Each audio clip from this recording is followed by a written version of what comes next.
The Lost in Transition podcast is sponsored by Health IQ, an insurance company that helps health-conscious people like runners, cyclists, and triathletes get lower rates on their life insurance. Go to healthiq.com/try to support the show and see if you qualify.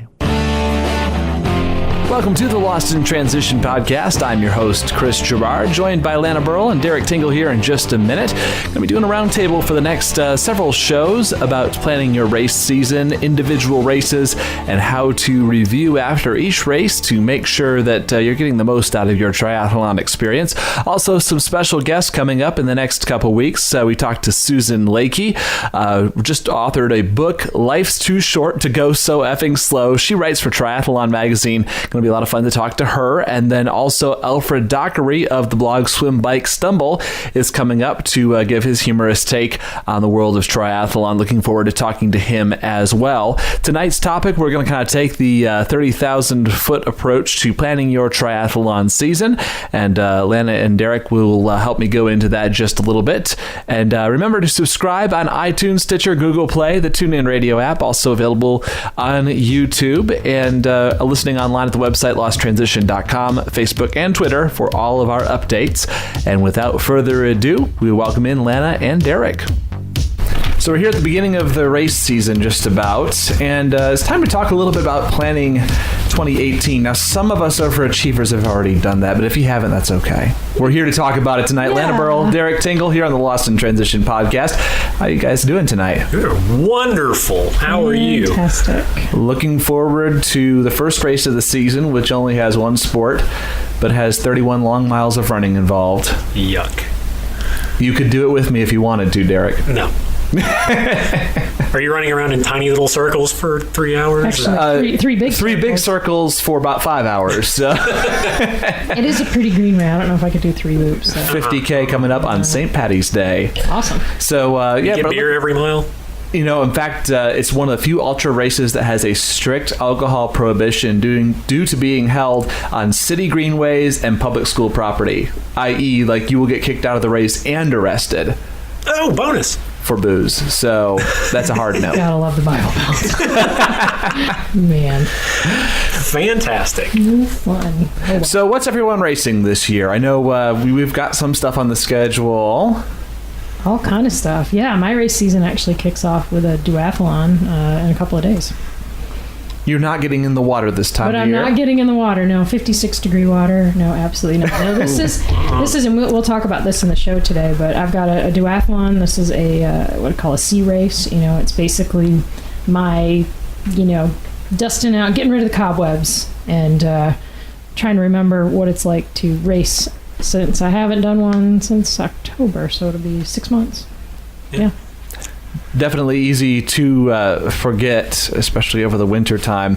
You know, a lot of people have maybe kind of got a schedule involved, but still maybe are trying to process what the goals they want to reach in 2018. Maybe they've got that big macro goal. I want to do a half. I want to do an Ironman. I want to whatever.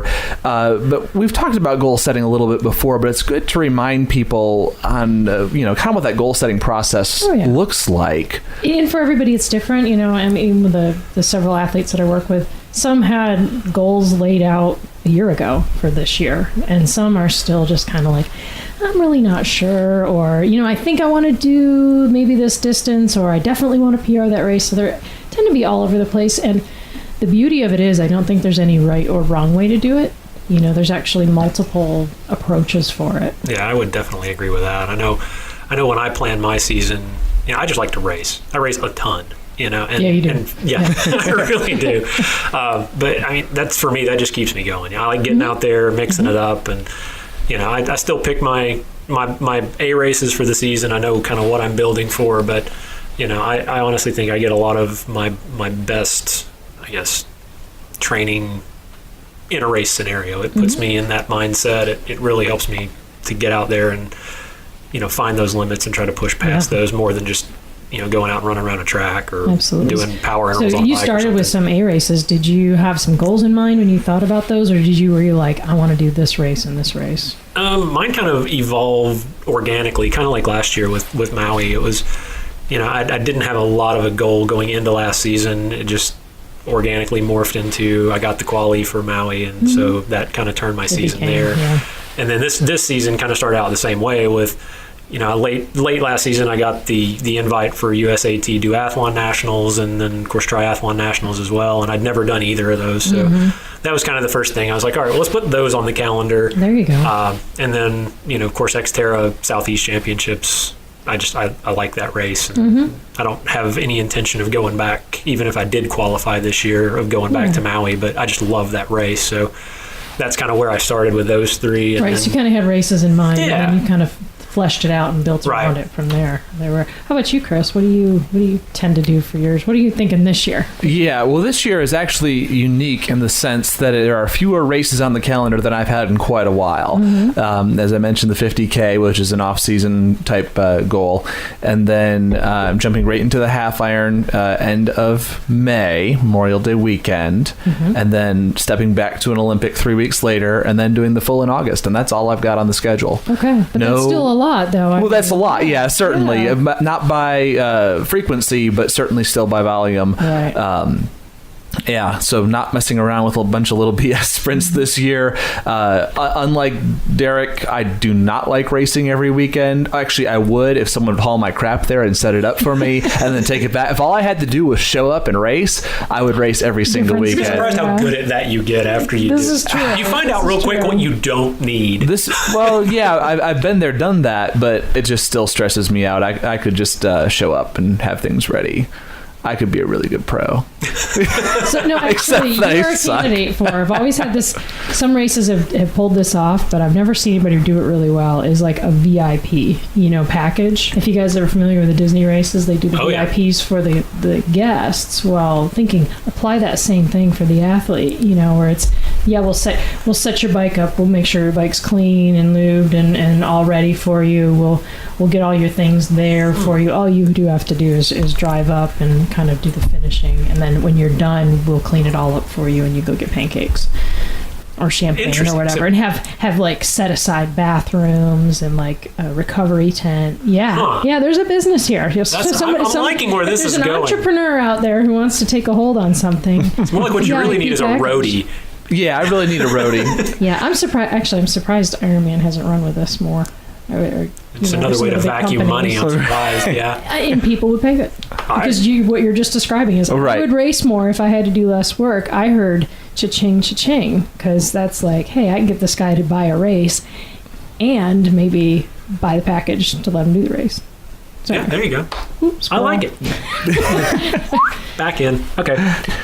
But you're right, though. I mean, racing a lot, and we kind of got on that subject, was racing a lot. It does. There's kind of, some people debate whether it's better to be like Derek, go a lot, Chris, do a little bit less, and there's a balance, If you do race a lot, clearly you get good at things, you get efficient, you know what to pack, you know what works for you. You probably aren't as nervous before races. You've got your routine down. You get your routine down, and I will say, though, when I did my iron a few years ago, I didn't race a lot. Right. Like, I mean, I did one half, like, as kind of a mid build, just kind of litmus test. Where am I? Nutrition planning type stuff. That was a miserable year for me. Like, I hate. You missed you were training. Where you were racing, I was out just grinding miles away, and it was just not any fun. And I realized at that point that for me that I'm doing this because I just love to race. So that's where I come in with it. But yeah, I mean, and like you said, because like when you are racing a lot, when you go through these shorter races, your recovery time is reduced. Your training time is actually reduced because you're racing or recovering or prepping, so. And you treat it kind of like speed work, you kind of balance out your day. So, the days that I race, I kind of treat those as weekend speed sessions, and then, the off weeks are more like build sessions and base miles and whatnot. So, but the thing that I found too is it makes it so much easier when you are racing a lot in shorter distances. Like you said, you just don't have to think. Like, everything becomes automatic. Like, I know what's in my bag. I know what I need to pack. I get there. It's just mindless, really. Right. But on the other hand, that is a lot of time. It is a lot of resources. Oh, yeah. You know, if you added up your race entry fees and travel budget, it'd be I'd rather not. Never do that. Never, ever do that. Right? And No. I'm sure your lawn, you know, hopefully you have an arrangement. Oh, I pay somebody for that. There's no way I'm taking care of my own lawn. That just factors into my race plan. Exactly. And then, of course, you know, on the other side, if you race only a little bit, you know, there's some good things about that. Like you can build up and really build towards, you know, some quality training time. You're not having to juggle in the efforts of a race versus your training. But yeah, you may not have the best race habits. You know, you may have to remember how to transition every time you race again, you know, and it could be, and you can see that, you know, be like, oh man, I forgot my shoes in my car. You know, and Derek's like, how can you forget your shoes? You always have, you know, your pacing and your nutrition might be a little more, you know, a little poor. And you're probably a little more nervous because it's not something you do all the time. So yeah, there's trade-offs, and it sounds like, you know, I don't think some people kind of do it every year. I've seen, you know, there's some folks around here, you see him at every single race, and then some people are like Derek, you know, one season he's at every race, and then you know, he trains for an Ironman, he decides right a little bit less. One thing I like too is that, like you say, you touched on the nervousness side of things, and for me it was nice because it takes that away, because I don't have to worry about, you know, if I blow up at this race and I don't have a good finish, oh well, I got another one 2 weeks later. Yeah, exactly. If you want to try new stuff, it's not like you're going to ruin, you know, months and months worth of training that you've been spending for this, you know, one race. So, I mean, it kind of comes back to, though, like if you are racing a lot or a little, those will kind of dovetail into what your goals are. So if your goal is, you know, I'm going to finish an Ironman, or I'm going to do 2 Ironmans or something in a year, or, you know, everything's going to be aimed towards that. So doing, you know, 20 sprint weekends may not be the best strategy. There's some people who can pull it off, but may not be the best thing. So, you know, depending on what again, back to those goals, what is this year, what do I want to get out of this year, I think drives a lot of this race schedule business. A lot of that too, and this, we'll probably end up touching on this later too. I think that's where, you know, we've talked previously about the coach and having that extra set of ears and that extra sounding board to kind of go, okay, here's what I'm thinking, and for that somebody to go, okay, that might not be the best idea, or sure, go for it, but here's how to approach that. If you do, here's the trade-offs. If you do, here's the trade-offs, and you know, here's what kind of pacing you should kind of look to do, and those sorts of things. Having that sort of input, you know, it helps a lot, you know, rather than just going out and going full bore every other weekend. Yeah, and also, you know, if let's say your goals for the season are to qualify for something, like you mentioned, you know, with Maui, and we've talked to you about this before, where you were like, hey, maybe in 2 years, you know, just start hitting the races. So clearly, to prepare for something like that, you did the research. You figured out, how do I qualify? Right, and that's the whole other side, is if you're doing a points-based race series, you just kind of have to race. Yeah. And you just try to make it to as many of them as you can. Or there's some strategy there, too. I always, you know, I have an athlete who's looking to, this year wants to qualify for USAT All-American.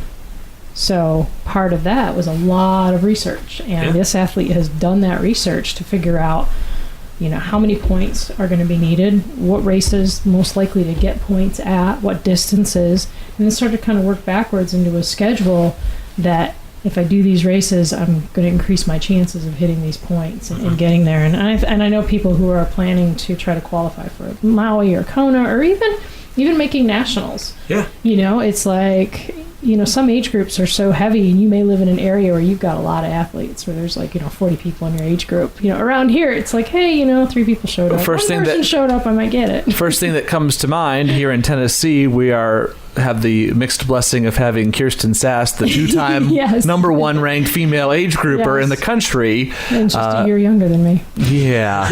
Unfortunate age group overlap there. If she wasn't such a nice, awesome person, you just have to hate her. Right. She is so awesome. She certainly works for it, though, you know. But yeah, and anybody you've ever talked to who's tried to qualify for Boston, you know. Oh, goodness. You know, now it comes into, I call it racemanship, you know, where it's like, or gamesmanship, where it's like, what races do I have the best chance at? You know, and knowing how you race, you know, and is that, you know, the conditions, the terrain, the distance, you know, where it is, temperature, size of field. There's so many variables there, but knowing that, hey, I do well on a flat run course and a rolling hilly course and fresh water. Okay, you know, I'm not going to sign up for Ironman Florida. Right. You know, I mean, so there's a lot of those pieces that I think, you know, if you're not like, hey, I'm going to do this race, you know, you can really have some fun. There's a lot of research to do on it. Yeah, you can make it as complicated as you want. Yeah. But if your goal is to qualify for something or earn points, or, you know, we talked with Andrew Tolansky last week. He was talking about that with, you know, how to pick up his Kona qualifier.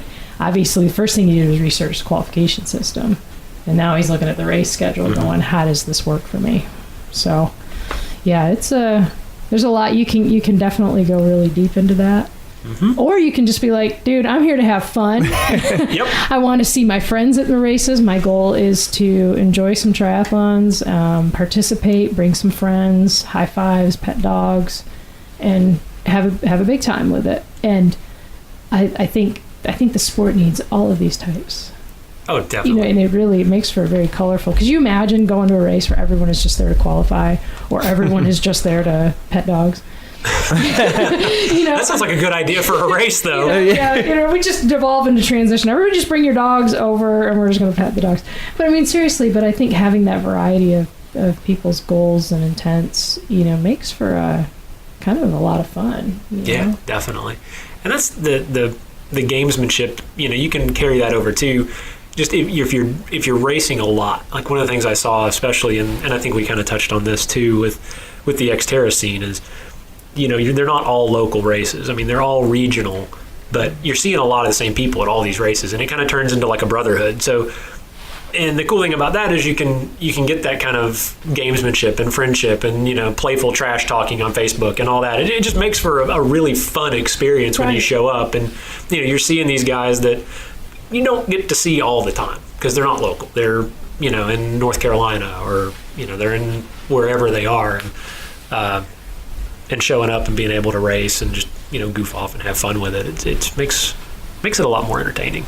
I think so. And the one thing that I tell, you know, any athlete that I've ever worked with, they always ask me, can I do this race, or should I do that, or which ones should I pick? And, you know, it always comes from me, that bottom line is, do races you're passionate about. For whatever reason it is, whether you are passionate about qualifying and this race is the way for you to qualify, then that's it. Or all your friends are going to be there, or you just love that bike course. It doesn't matter what the passion is, but there's got to be something about it that's going to make you love it, because there's a point in every race, whether you're there for fun or not, that just sucks.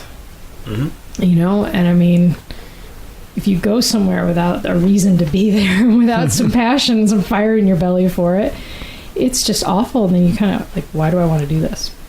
You get that wake up in the morning and really just want to go back to bed.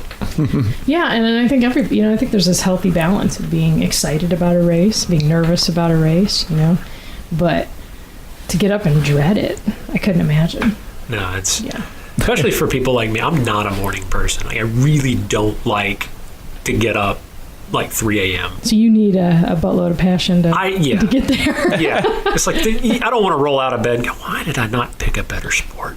Can I not pick a sport that started in the afternoon? That's a good thing about mountain biking, though. Yeah, mountain bikers know how to roll. It's like all of the mountain bike races, we all start like 9 o'clock, 10 o'clock. I was thinking like roller derby, you know, like 6 p.m. That too. Yeah. Well, yeah, there is. Yeah, there is. It's funny that you mentioned that, because I am a morning person. I'm always up early. But usually by Saturday or Sunday, I'm so tired, and my first thought always when I wake up on a race morning, I don't even have to be nervous about it. I don't have to be dreading it. But I just wake up and I want to check my phone, and if the race was canceled, I would be so happy. They're like, I'm going back to sleep, you know. And it could be the thing that I trained for 6 months, and I know I'm going to love it when I get out there and you know, get on the road and do everything. But there is that moment of exactly like You just kind of stumble into transition like it start in the dark. I hate setting up in the dark. Bad. Hate setting up in the dark, but so it is. That's funny. I think we kind of covered off on, you know, decide really, it's important to, what do you want to get out of it? You know, whether it's out of this season or, you know, multiple seasons, it might be like, hey, I want to qualify for Maui in 2 years, or I want to do my Ironman in 3 years' time.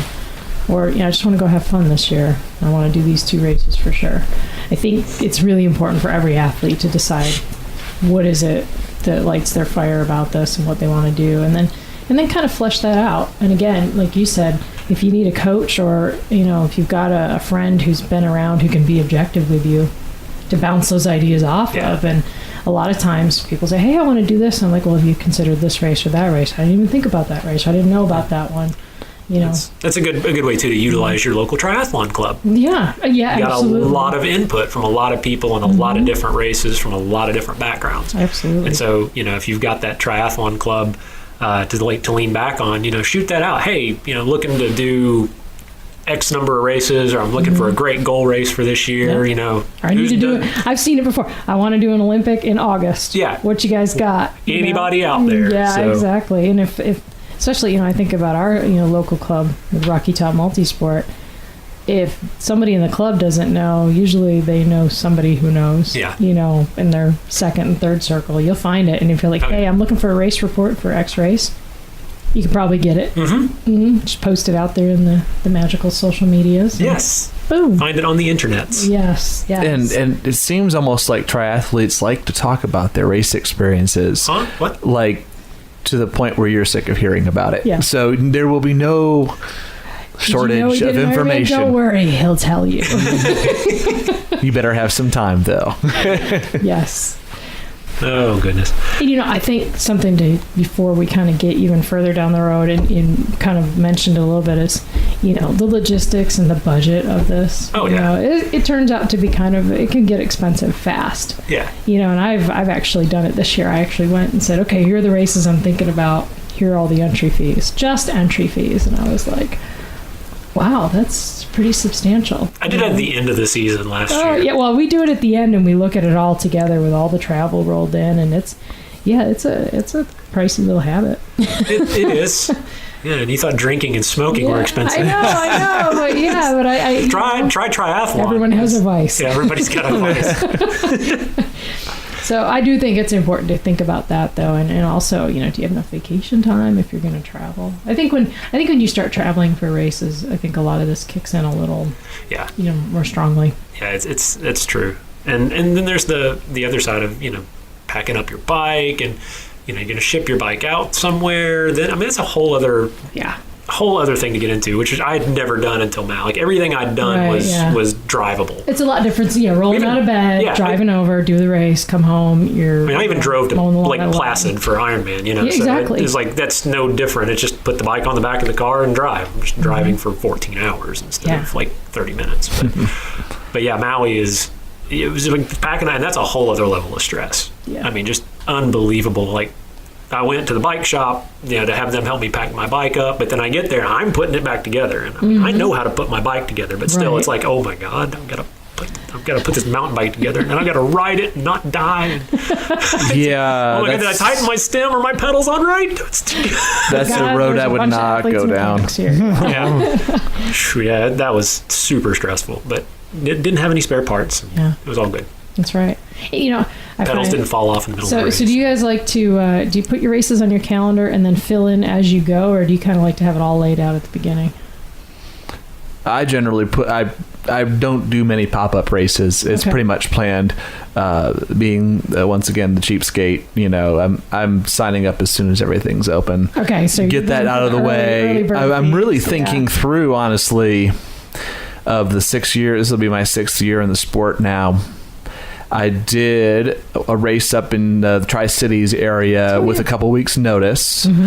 But only because there was a last-minute special, and it was my first ever open water and my only triathlon podium, overall podium finish to date, which was just a fluke. But and then Chris doesn't pay retail. No, I do not pay retail. It's kind of necessary. On that triathlon clearance rack there. Yeah, and then Rev 3 Knoxville was sort of a late ad, but it was also like an opportunity I didn't want to miss. But other than that, I don't know that I have ever done a race that I have not signed up for at least 6 months in advance. Wow. See, for me, I'd be like, Chris, you just need to have a goal this year that one morning you can wake up and just go do a race. It's very liberating. Yeah, it is. Because the great part is you really, you're right, it's liberating, because if you go into a race and you're just like, I just want to enjoy it and just go race and just see what happens. There's no pressure at all. I actually did that with the duathlon that I did last year. Yeah. It was a last second.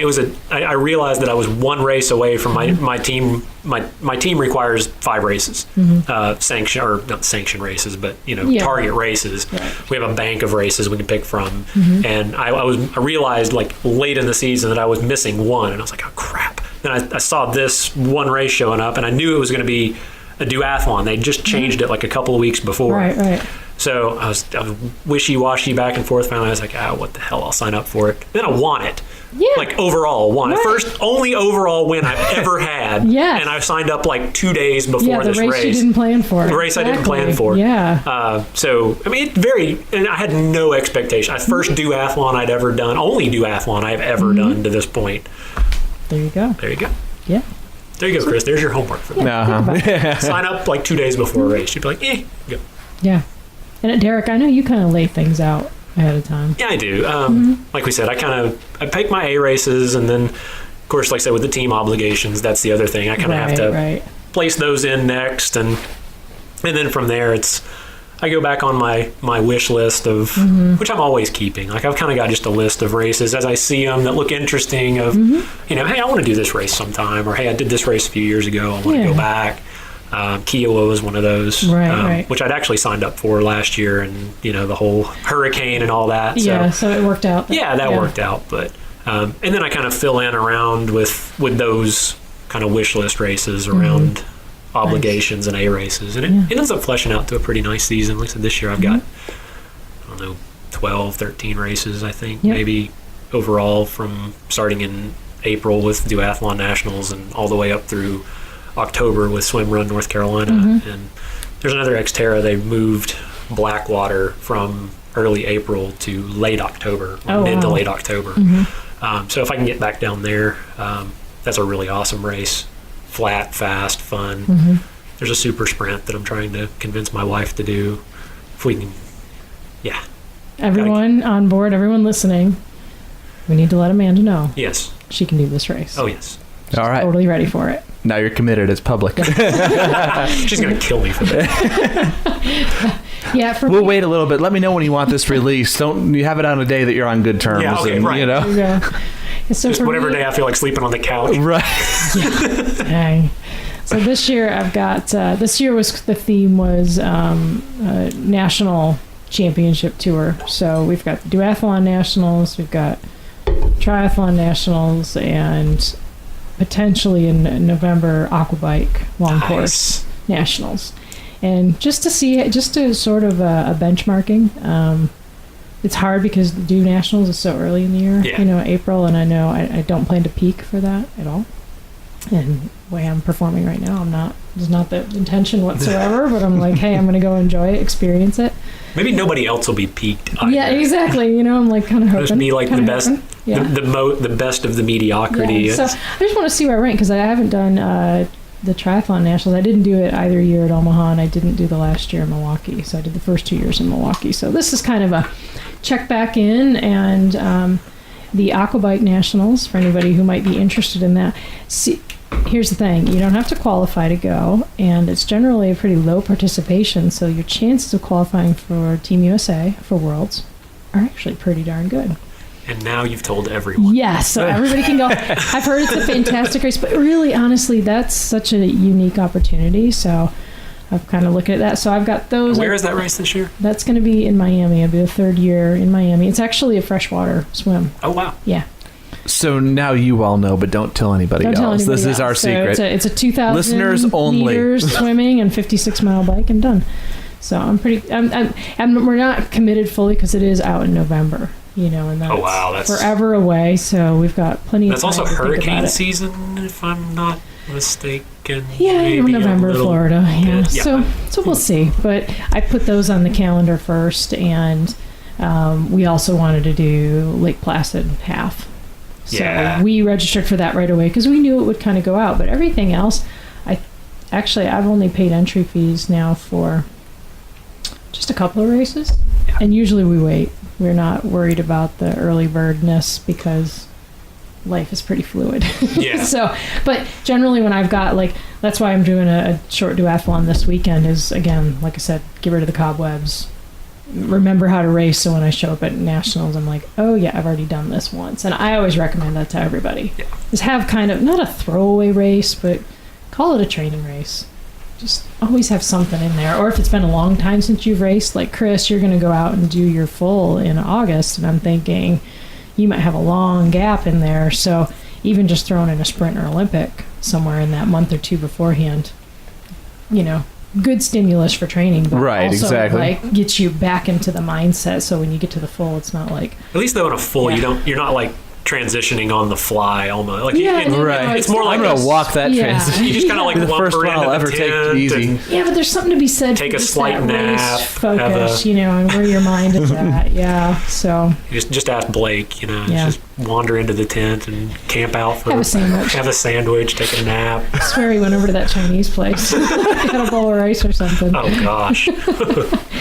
So, but I think it's I always something I do remember is important, and something that, like you said, when you're working with a coach and you're like, hey, you know, how does this schedule look? It's important to remember that when you are racing a lot, you will shortchange recovery if you're not careful. So you're not ready for that next race. You have no opportunity to build or grow between races. Yeah. It's kind of like if you race every weekend, if you the fitness you start with and the speed you start with, it's probably going to be what you have. Right. And you may be able to maintain it. You may not be able to. But Yeah. it's unlikely that you're going to get faster, you know, as the season goes on, unless you give yourself some blocks to kind of recover. So, The real speed you gain, I think, a lot in that is just in, like I said, in racecraft. yeah. You know, Yeah, it is. It is. There's It's pacing and things like execution of the race. Yeah. that. You get a lot of your quote unquote fitness in your build up, Mhm. you know, during the winter and base Right. miles and stuff like that. But then as you go through the season, your racecraft and racemanship, Mm-hmm. you know, you kind of get that dialed in as you Right. go, and so you race more efficiently. Your Yeah. nutrition's better, so there are gains to be had, Mhm. I think. But at the end of the day, when you look at a race itself and a race performance, like if you were to look at, if you use, say, Garmin Connect, you got a Garmin device and it loads up and it gives you the training score, and there's like that scale of 1 to 5. Generally, a race effort is usually a 5. Yeah. You know, which means you cooked it. You went out, you burned all your matches, which it's a race. You should. I mean, honestly, every race, if you execute it correctly, you cross the line and collapse. Like, you've done it right. Yeah. Like, you gave everything you had out there, and you're done. And now perfectly paced and perfectly done, of course, but you should be cooked at the end. So hence all that extra recovery needed. But if you were doing training days that were really building fitness and building strength, they'd be like 3s and 4s. Yeah. You know, so yeah, you And it's easy. It's yeah. easy to say, "Oh, this is going to be a B race, or this is going to be a C race." And Yeah, but when you go out, you race. Yeah. Even if it is. As yeah. much as I'd love to tell you, Coach, you know, No, no. if I show up to a race, I'm Right. showing up to Yeah, race. if you're As on much the as I tell line. myself, Yeah, I think the second somebody ABC passes me, it's like, "Oh, hell no." Yeah, but that ABC comes back to how prepared are you when you step to the line? Yeah. You know, like on an For A sure. race, you are fresh, raring to go. You're that, you know, pent up tiger or horse or whatever. You're just pacing all over. Like you're ready, you're excited, you've got energy, but you're also rested and recovered too. Like you're there, and you're not going to have any surprises in an A race. You're not trying any new things. Right. It's just executing the plan. Yeah. You know, and you're marching through it, but you have prepared your body and your mind for the best chances possible. Right. And you're still going to race with the same effort as if it was a B or a C race. It's just that maybe with the B race, you're not quite as rested.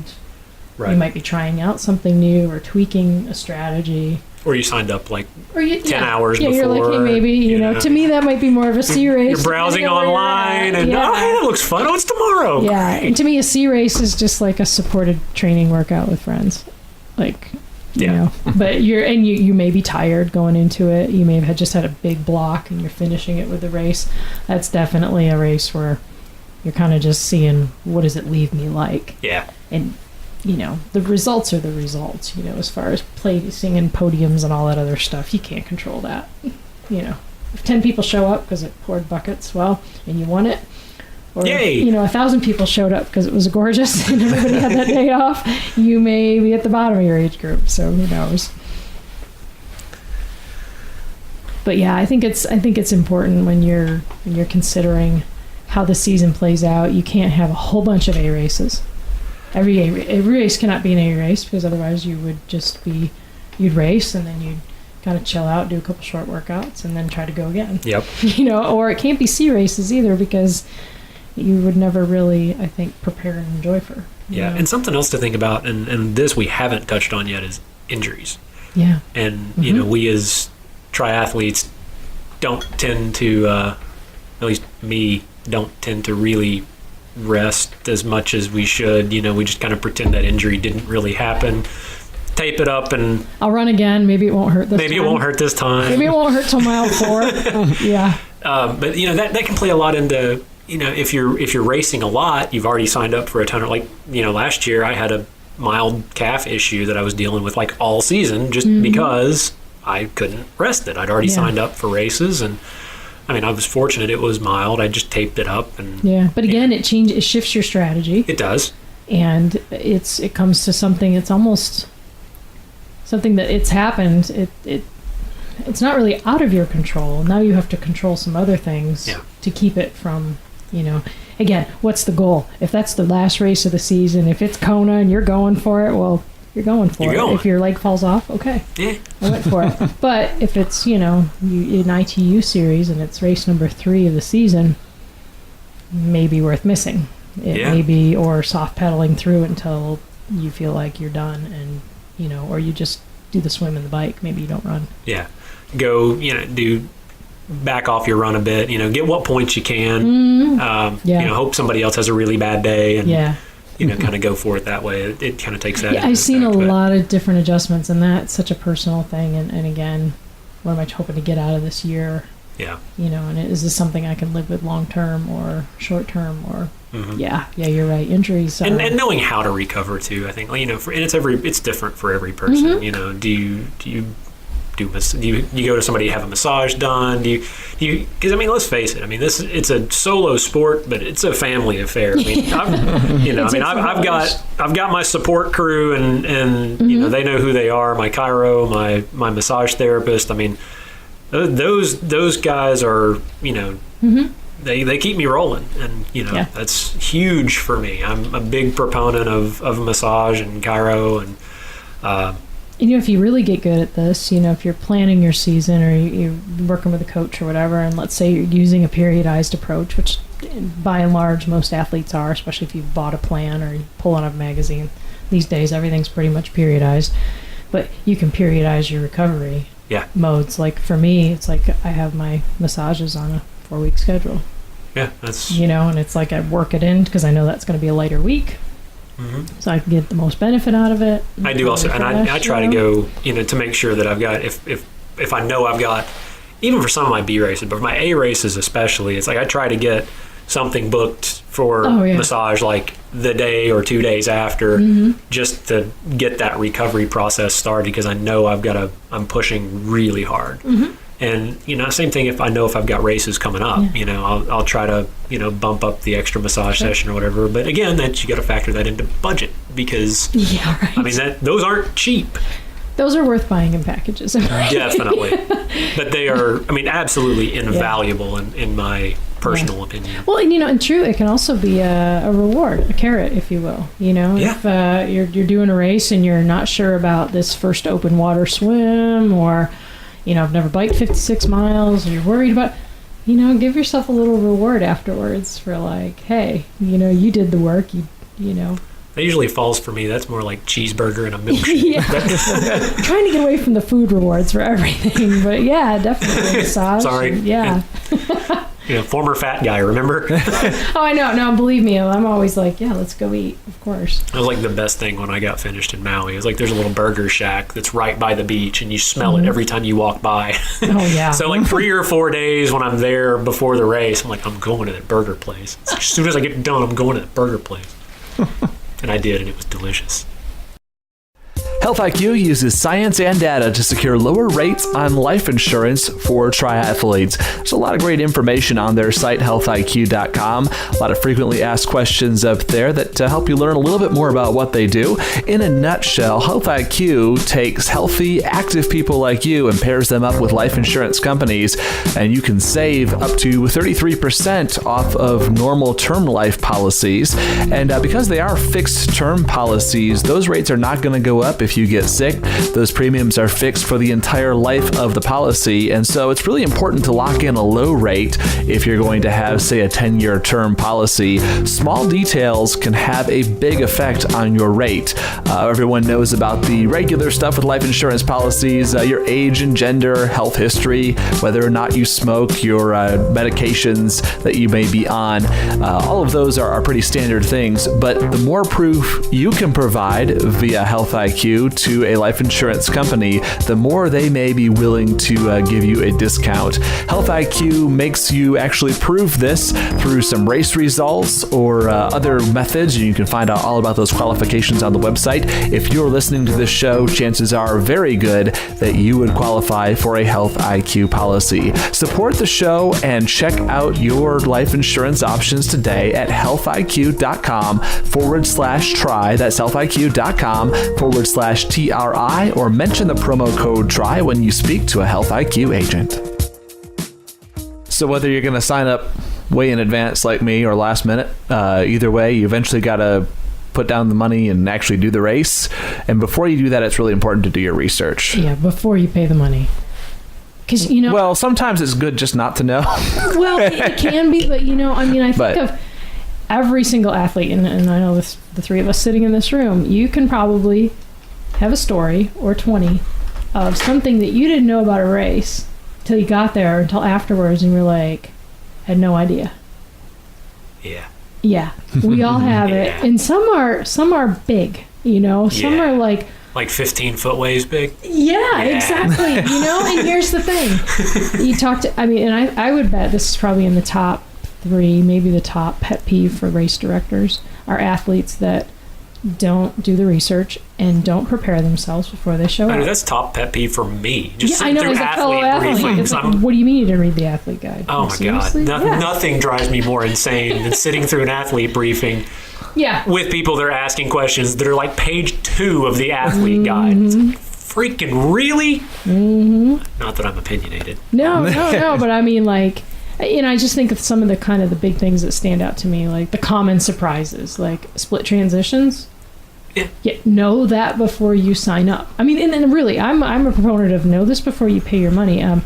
Day of week. How many times have you heard somebody say, "Gosh, I thought that race was on Sunday. No, it's on Saturday." Or I booked my hotel for Saturday night, not Friday night. And that's not that difficult. Right, exactly what I'm saying. I mean, most of the time, like, it's on the sign-up page. Uh-huh. Yeah. But people miss it. Or the start time. Yeah. Starting times, what do you mean it starts at 7? What time does it start? It's like, that's basics, man. Yeah. Yeah, but it's kind of like 101 of signing up for an event. Or, I think as you get into bigger races, especially if you're going up to the half distance, if you're traveling to one, especially a bigger branded, like Ironman, obviously, but even Rev 3 or Toughman, registration and bike drop requirements. Definitely. Yeah. Are you dropping your bike before? You got to drop bags off. Do you have to drop bags off? Yeah. You have to drop your bike off. Like, sometimes it's you don't optional. have to. It's optional. Or there's specific times when you have to. Right. Yeah. But knowing that, knowing the bags for Ironman is massive. Right. Like, that was a huge stress point. I think we talked about that when we had our Ironman roundtable with Chris and Blake and I. And until you actually stop, read through the guide. Yeah. And actually think through, how am I going to execute my race? And I know we'll talk about this in our next session, we'll talk about, planning specifically for a race, but that's a big piece of an Ironman. It really is. Yeah. It's arguably the biggest piece other than actually doing the race. Well, sure, because thinking through it makes you think through your entire strategy. Yeah. ad nauseum. Yeah. 14,000 times. Yeah, you're down to the point where you're actually figuring out, okay, pace and time and where am I going to be, and it's a little bit of it's so stressful. Yeah. Chris, when you do your Ironman, make sure your bags are done like 2 days before the race. Actually, I would, your bags are done, but like write out the plan for your bags, like at least a month out. Right. Start now. Yeah, I'll send you every race you do. Write down everything you use, and then that way you know. Oh God, it's so stressful. Yeah, I hate it. I think there's other surprises too. I've seen people show up and be like, "I didn't know it was brackish water," or I didn't know we were going to swim out in that bay. It's a wetsuits. Oh, wetsuits. Is it wetsuit legal? How many times do we have to go over what the wetsuit temperatures are for a race? Mm-hmm. There's two sets out there. Every race. Is this going to be wetsuit legal? What's the temperature of the water? And when does the race director do it? Probably not. Morning of the race is the final one. Yes. We'll announce it transition. Come on, people. But I even see, I've had one of my biggest surprises, which had I done more research, I would have figured it out. We had done Ironman 70.3 in Syracuse, New York. And the surprise there was that access to the site. Now, half Ironman, so we're talking, probably 3,000 athletes and all of their friends and family and all the volunteers. It was a 2-lane road that had one entrance into a park, and that's where it was at. Which, in the morning, the line of traffic waiting to just turn in, they basically, and of course they're staying, you can hear the announcers, you're on this road, you can see transition. It's just that you're 40 cars from getting into the parking lot. It was the most frustrating, stressful thing. And then afterwards, a huge thunderstorm blew in that afternoon. And it just kept raining. So it basically, the end of the race got canceled. They just started pulling people off the course because it was just epically nasty.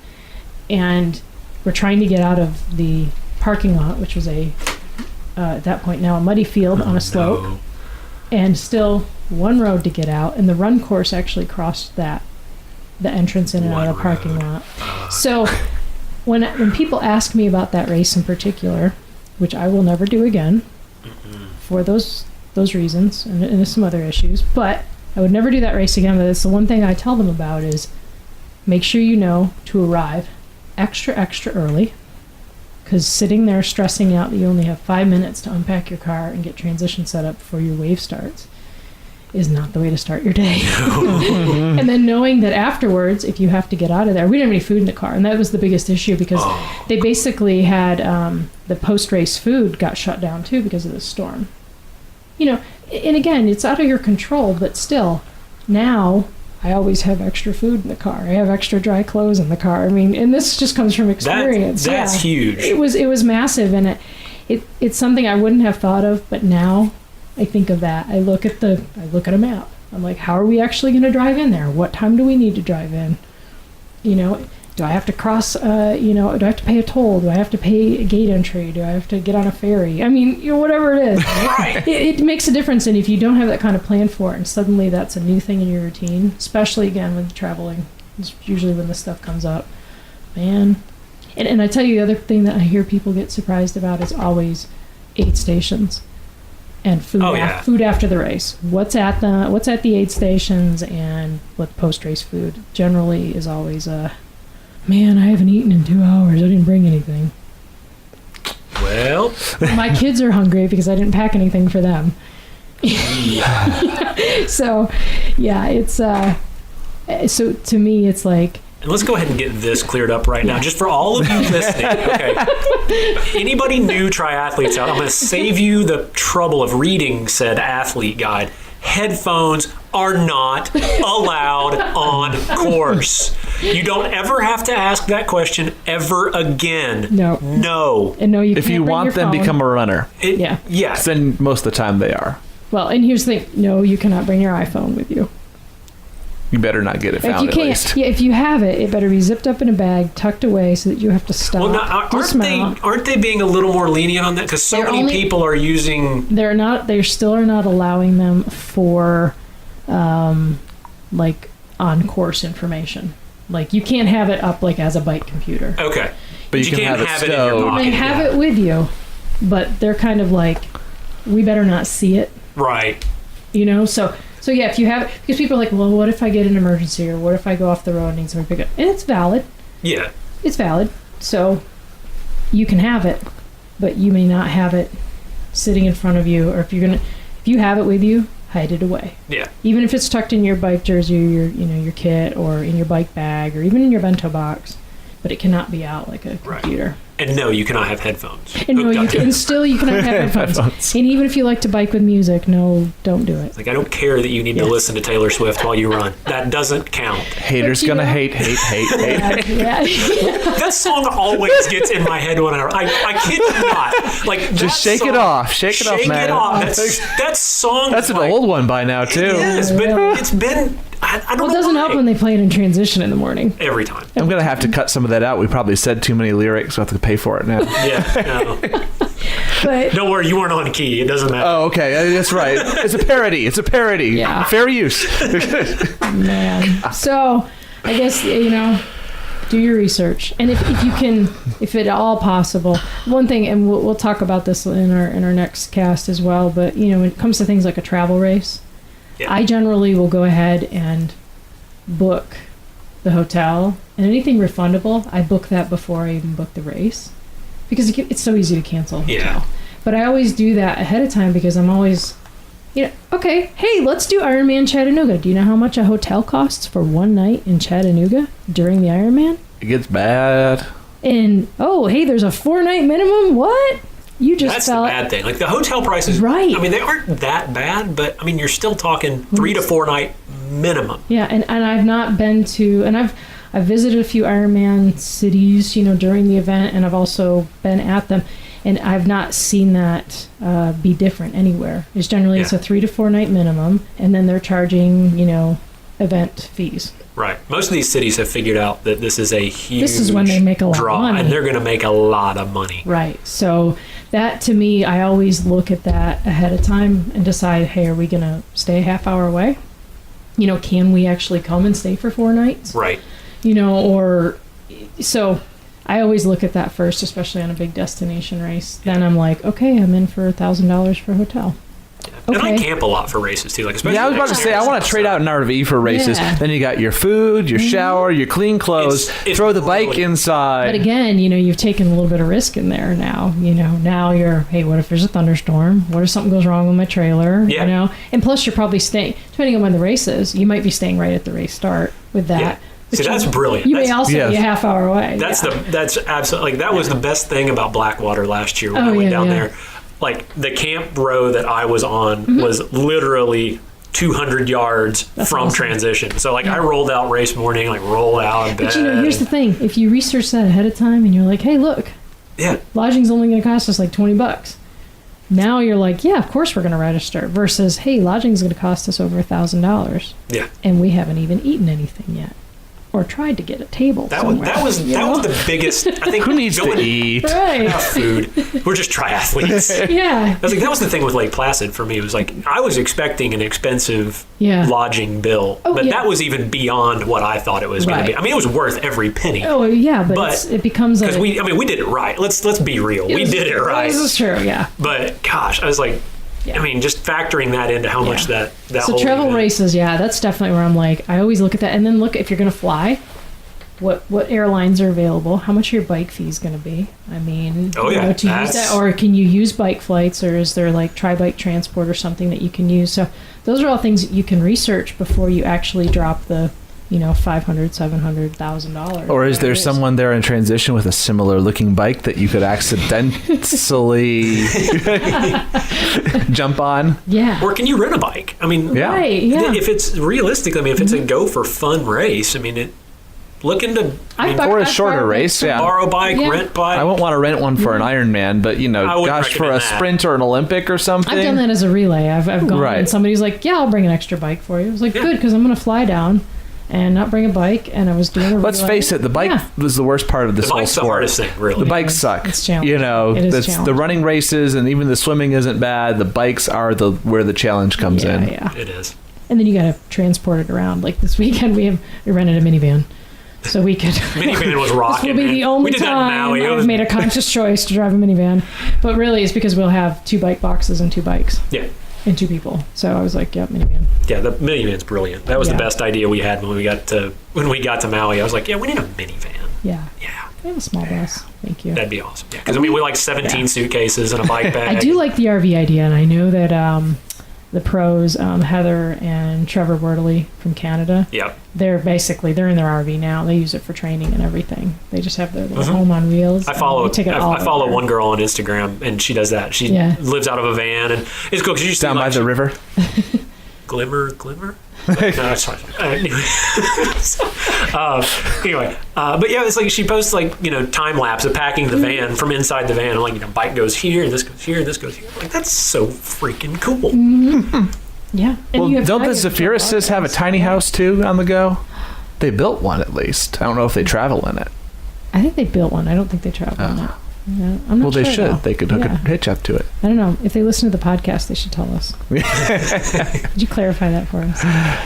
So, well, also all great thoughts about planning out the season. I know this is going to actually end up being a 3-part series. We're talking next time about planning and preparing for an individual race, some of those last-minute things to think of, and just strategy, pacing, recovery right after the fact. And then for the last part of this series, we're going to focus on post-race process, how to come up with a good race report that's helpful to others as well as yourself, recovery, feedback, and analyzing the information. Because let's face it, if you worked hard to race, you may as well learn something out of it so you can adapt it and use it better next time. Crazy town, Chris. Crazy town. Yes. Obsess over that data a little bit. Yeah, if you're listening to the podcast, if you've got questions for us that you want us to answer, because we will talk, next time about, what does it look like to peak and taper? What does that really need to look like for you? And ask us some questions. Post some questions for either one of those episodes. We'd love to help you guys out.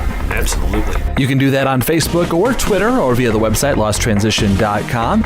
And we will talk to you again soon. I got another episode coming up shortly from Alfred Dockery of Swim Bike Stumble. Looking forward to talking to him. Also Susan Lakey, writer for Triathlon Magazine and author of the new book Life's Too Short to Go So Effing Slow. She's going to be a lot of fun to talk to. And then following up with Lana and Derek here on the Roundtable as we talk about planning an individual race next time on the show, and then finish up the month of March with how to review race performance for maximum feedback toward reaching your goals.